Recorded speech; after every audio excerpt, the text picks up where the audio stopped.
একদম সীমানার তার কাটার কাছে। যে দেখুন, এটা হচ্ছে সীমানার তার কাটা। আজকে আপনাদেরকে নিয়ে চললাম একদম সীমান্তে, ভারত ও বাংলাদেশের মাঝখানে থাকা সেই কাঁটাতারের বেড়া, যে জায়গাটি দুই দেশের মধ্যে শুধু সীমা তৈরি করে না, তৈরি করে এক ভিন্ন জগতের গল্প। এটা পুরাটাই ইন্ডিয়ার জমিন, এটা ইন্ডিয়ার মাটি। এখানে রাখালরা গরু চড়াই মাঠে। এই যে হাজার হাজার গরু মাঠে তারা চড়াচ্ছে। আর এই জমিটা হচ্ছে পুরাটাই ভারতের। আমরা ভারতের জমিনে অবস্থান করছি। আমাদের কাছ থেকে অনেকটাই দূরে হচ্ছে বাংলাদেশ, প্রায় 100 ফিটের মতন আমরা ভিতর আছি বাংলাদেশ থেকে, ইন্ডিয়ার মাটিতে আছি। তো আমরা যতটুকু পারি সামনে যাওয়ার চেষ্টা করব। এখন যে জায়গাটি দেখতে পাচ্ছেন, এটা হচ্ছে ভারতের মাটি। এখানে বাংলাদেশের রাখালরা সবসময় গরু চড়ায়। প্রতিদিনের মতো আজও রাখালরা এখানে দেখুন কতগুলো গরু নিয়ে এসেছে মাঠে। অবশেষে আমরা সেই তার কাটার কাছে এসে পৌঁছালাম।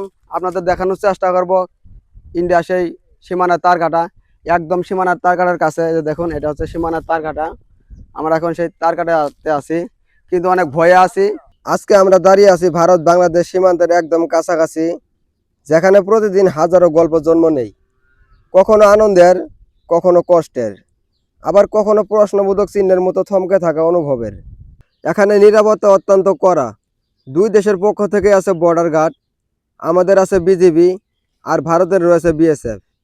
চোরাচালান, অনুপ্রবেশ ও নিরাপত্তাজনিত যে কোনো বিষয় মোকাবেলায় তারা সবসময় তৎপর। কিন্তু সবচেয়ে বড় প্রশ্ন, সীমান্তের আশপাশে যারা বাস করেন তারা কেমন আছেন, তাদের জীবনই বা কেমন? বাজারে যেতে হলে, জমিতে কাজ করতে হলে কখনো কখনো সীমান্ত পেরোতেই হয়। কেউ কেউ আত্মীয় দেখতে চান, কেউ চান শুধু শান্তিতে থাকতে।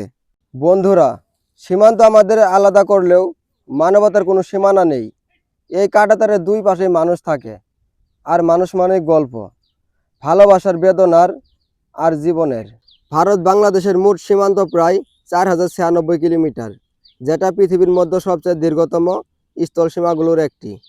এর মধ্যে রয়েছে রাজশাহী, দিনাজপুর, কুড়িগ্রাম, যশোর, টেকনাফ সহ বহু এলাকা। প্রতিটা জায়গায় রয়েছে নিজস্ব ইতিহাস ও বাস্তবতা। দীর্ঘক্ষণ সীমানার কাছ দিয়ে হাঁটাহাঁটি করলাম এবং যতটুকু সম্ভব আপনাদের দেখানোর চেষ্টা করলাম।